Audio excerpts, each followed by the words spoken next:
ጋንግሪን ምንድን ነው? ጋንግሪን ማለት ባጭሩ የሰውነታችን ቲሹ በቂ የደም አቅርቦት ስላላገኘ አሊያም ደግሞ በባክቴሪያ ኢንፌክሽን አማካኝነት እዛ አካባቢ ላይ የሚገኙ ቲሹዎች ሲሞቱ ጋንግሪን ተፈጠረ እንላለን። ይህም በሁለት ምክንያቶች ሊከሰት ይችላል። የመጀመሪያው በባክቴሪያ አማካኝነት ነው።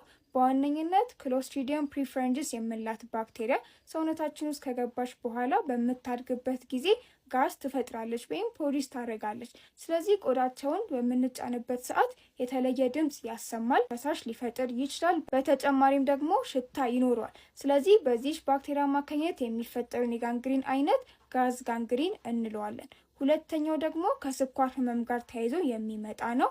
ሰዎች በደማቸው ውስጥ ያለው የስኳር መጠን ከፍ ባለ ቁጥር ከሱ ጋር ተያይዞ የደም ቧንቧ መጥበብ ሊፈጠር ይችላል። ስለዚህ በቂ አቅርቦት ወደ ሰውነታቸው ጋር ካልደረሰ ቲሹዎች መሞት ይጀምራሉ። ከሱ ጋር ተያይዞ ጋንግሪን ይፈጠራል ማለት ነው።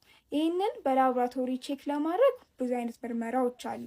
የባክቴሪያል ኢንፌክሽን መሆኑን ቼክ ለማድረግ ባዮፕሲ፣ ሌሎች እስዋቦች ወይም ብለድ ካልቸር ተወስዶ ቼክ በሚደረግበት ሰዓት ባክቴሪያ ክሎስትሪዲየም ፕሪፈረንጅስ የምንላት ባክቴሪያ ትለያለች ወይም ትገኛለች ማለት ነው። ይሄ ደግሞ ካልተገኘና ነገሩ ደረቅ ጋንግሪን ከሆነ፣ ሽታ ወይም ፈሳሽ ከሌለው ደግሞ የስኳር መጠናቸውና የሊፒድ መጠናቸው ቼክ ይደረጋል። እሱ ከፍተኛ ከሆነ ወደ ቀጣይ ትሪትመንት ይኬዳል ማለት ነው።